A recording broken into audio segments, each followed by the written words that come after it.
끈질긴 수다 저널리즘 스트레이트 후 72번째 시간입니다. 진행을 맡고 있는 아나운서 허유루고요. 김효엽입니다.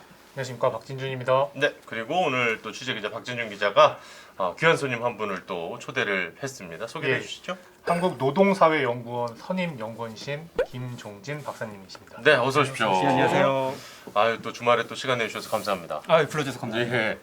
사실 이제 오늘 또 저희가 우리 노동자들의 안타까운 죽음과 관련한 이야기, 중대재해처벌법과 관한 취재를 또 여러분께 전해드렸습니다. 하루가 뭐다 하고 정말 안타까운 죽음에 대한 소식이 또 전해지고 있는데요. 가장 최근에 또 있었던 현대제철에서도 또 안타까운 노동자의 죽음을 우리가 며칠 전이었어요, 불과. 며칠 전에도 현대제철에서 이제 강철판 위에 도금을 하는 업무를 하시던 분인데 뭐 저희가 쉽게 얘기하면 뭐 케이스라고 하더라고요. 네. 거기에 추락해서 사망하는 사고가 발생했습니다. 네. 오늘 새벽 현대제철 당진제철소 제1 냉연공장. 고체 상태의 아연을 도금용 액체로 녹이는 포트 앞에 한 노동자가 쪼그려 앉아 있습니다. 50대 무기계약직 노동자 A씨는 포트 가장자리에 붙은 불순물을 제거하는 작업을 하고 있었습니다. 그런데 잠시 뒤 중심을 잃고 포트로 떨어졌습니다. 당시 포트의 내부 온도는 458도까지 치솟아 있었습니다. A씨는 사고 직후 숨진 것으로 추정됩니다.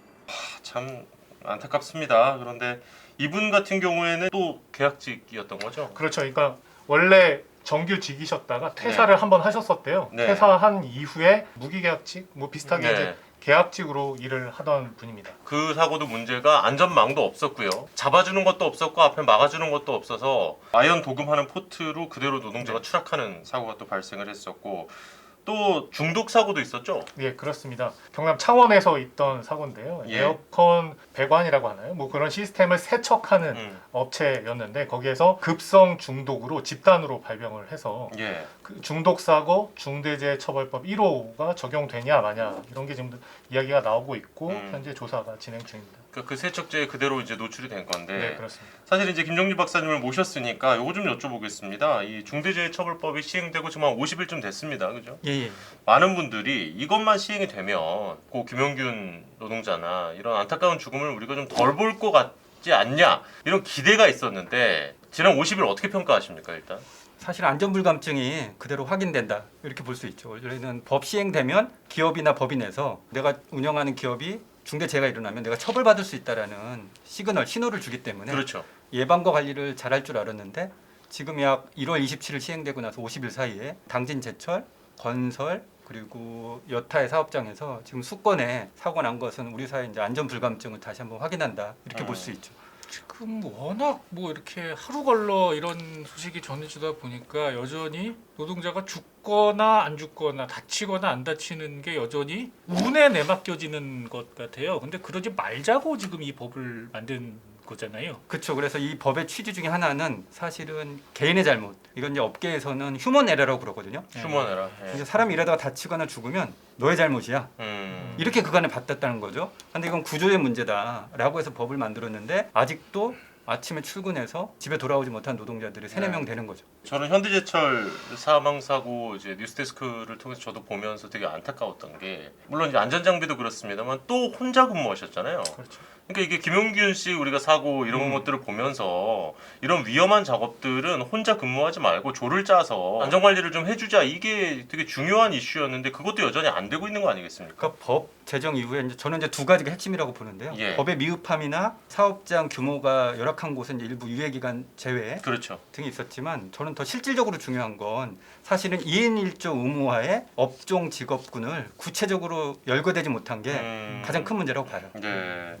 그러니까 사실 뭐 기업들도 여러 가지 준비를 했다고는 뭐 여러 보도를 통해 나오고 있습니다. 안전 관련 부서를 강화한다든지 그것과 관련한 이제 임원진을 둔다든지 이런 것들을 하고 있는데 계속해서 이런 사망 사고가 발생한다는 건 뭘 한 겁니까 기업들은? 준비를 많이 한 것 같아요. 여기서 준비를 많이 한 건 예. 안 되더라고요. 1호 중대재해기업처벌법을 피하려고 하는 법률적 검토를 가장 많이 한 거죠. 예. 그래서 우리나라 주요 ABC 로펌 등은 우리 클라이언트 고객사가 중대재해기업처벌법이 피해가도록 혹은 법률상 해당되지 않도록 하는 그런 준비를 많이 한 거죠. 저도 실제로 그 얘기를 들었어요. 예. 그 대기업 관계자한테 로펌들이 중대재해처벌법과 관련해서 일을 수주하는 게 엄청나게 늘었다는 거예요. 실제로 좀 다니시고 만나보시고 하면은 뭐라고들 얘기하나요? 기업? 일단은 최고 경영자들이 이제 법을 피해갈 수 있는 방식들을 많이 이제 검토를 했고요. 오히려 실질적으로 기업이 준비를 했었다 그러면 사실은 가장 예방적인 중에 하나는 2인 1조를 최대한 하거나 예. 혹은 두 번째로는 이 중대 재해가 노출이 많이 된 혹은 위험성 있는 위험유해 사업장이라고 그러죠. 시설이라고 예, 그러거든요. 예. 여기에 관련된 예산을 적극적으로 투자하는 게 가장 많죠.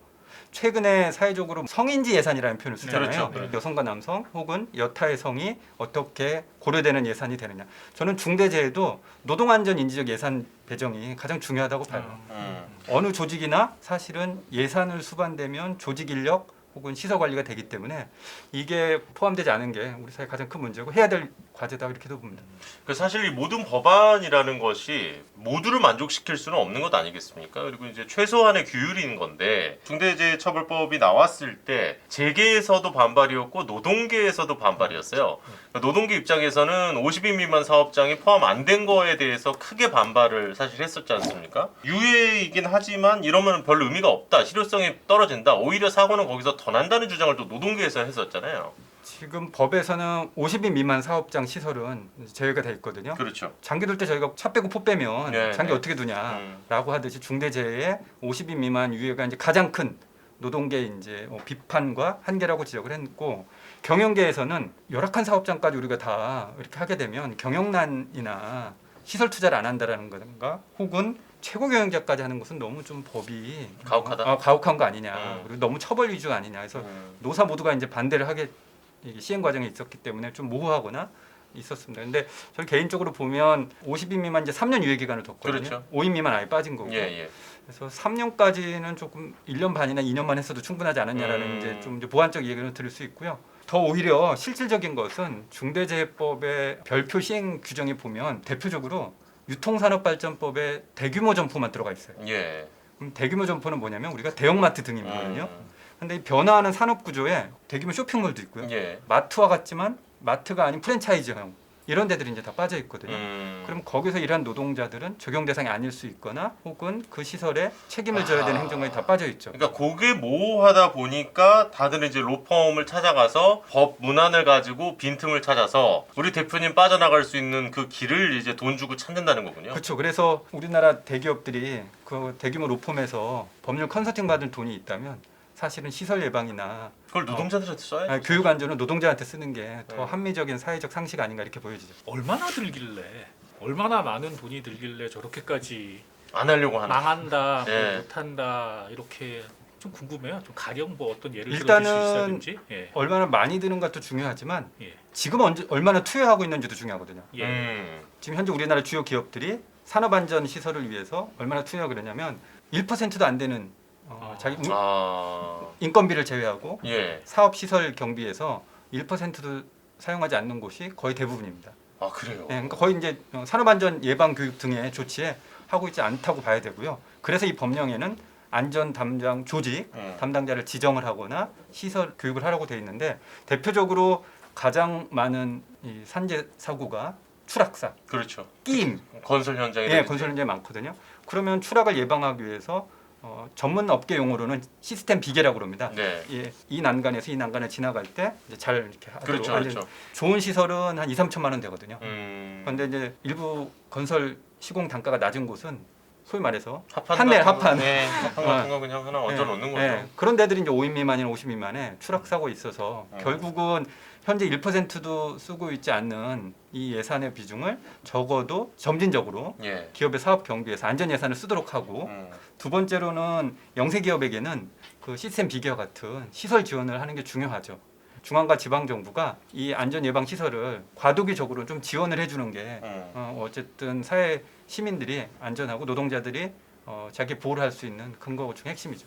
저도 이게 취재하면서 건설회사들 직원들한테 얘기 들었더니 이제 조직 개편했잖아요. 예. 저희가 말씀드린 조직 개편했는데 그럼 현장에 돈 얼마 썼어요? 그랬더니 아니 무슨 돈을 써요? 예산 반영 아무것도 안 했어요라는 얘기를 하더라고요. 그러니까 그게 현장에서 반영이 되려면 이미 작년 사업에 예산이 다 반영이 되고 짜져 있어야 되는데 그렇죠. 당장 일단 조직 개편되고 나서 무슨 예산을 반영을 하고 고려를 하겠냐 이런 현실적인 얘기를 좀 들었습니다.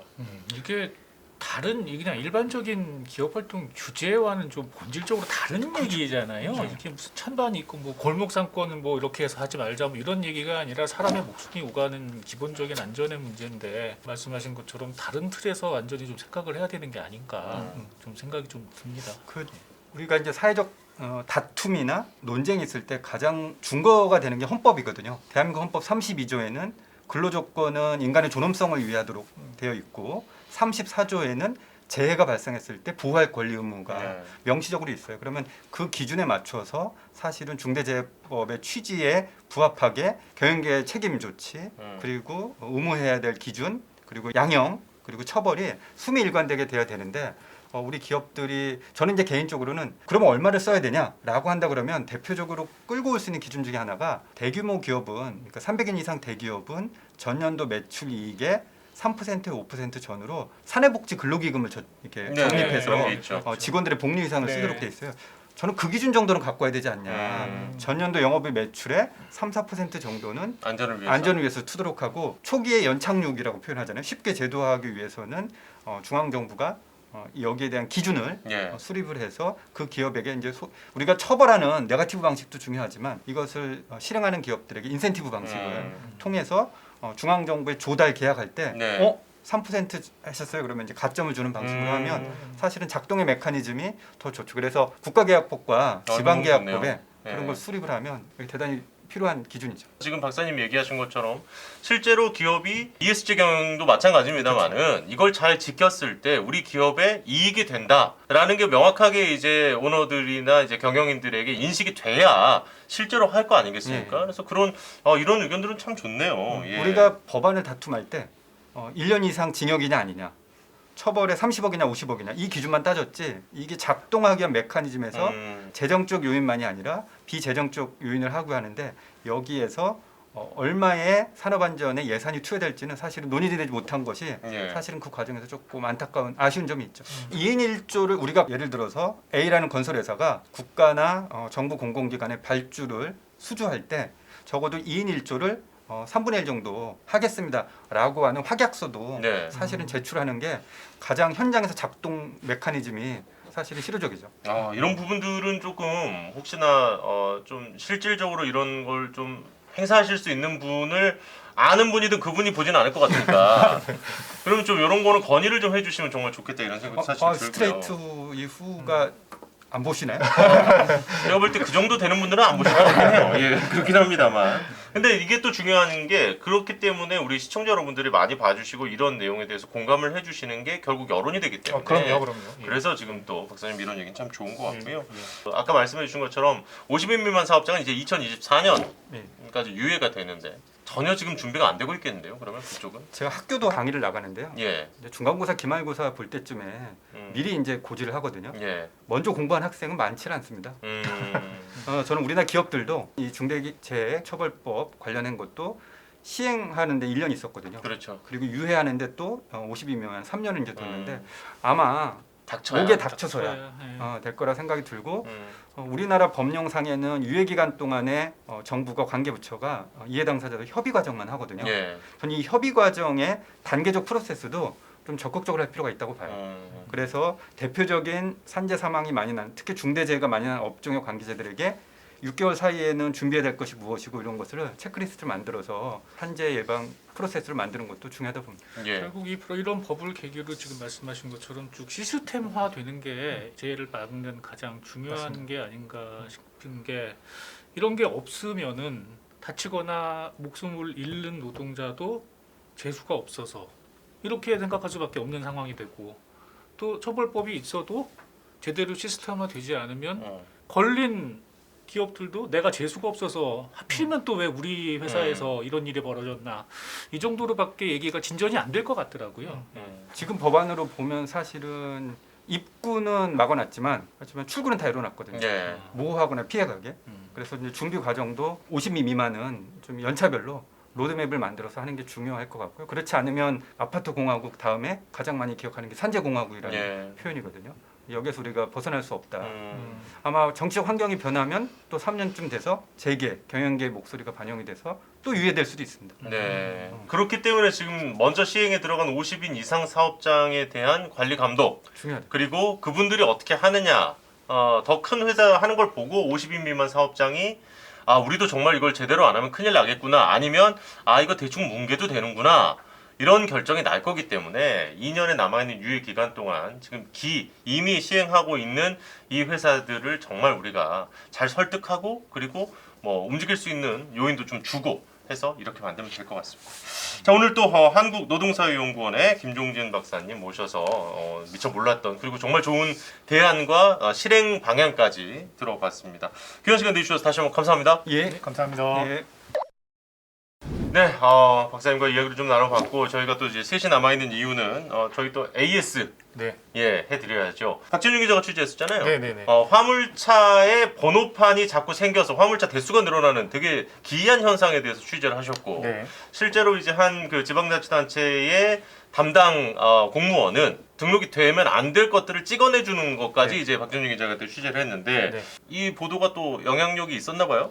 네, 오늘 그 관련해서 속보가 좀 있어서 말씀드리려고 하는데요. 네네. 저희가 취재 갔던 그 홍성군청이었습니다. 홍성군청의 당시 담당 공무원이 지난달 중순쯤 구속됐더라고요. 예, 그러니까 관련 업무를 얘기를 들어보니까 오랫동안 좀 해왔고 예. 저희가 취재 도중에 밝혔던 그 화물차 번호판 개수보다 훨씬 많은 숫자를 아니야. 발행하면 안 되는데 네. 이제 해준 거죠. 예. 근데 그 대가로 한 2억여 원의 돈을 받았다는 2억 게 원. 이제 경찰에서 드러났습니다. 음. 그래서 그 공무원 구속됐고 그 업자들도 같이 구속된 상황입니다. 예. 지난해 12월 경찰이 홍성군청 별관을 압수수색했습니다.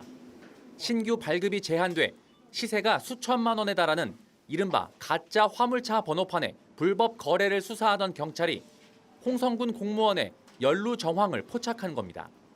홍성군은 지난해 2월부터 9개월 동안 신규 발급이 안 되는데도 대형 화물차 번호판 43개를 새로 발급했습니다.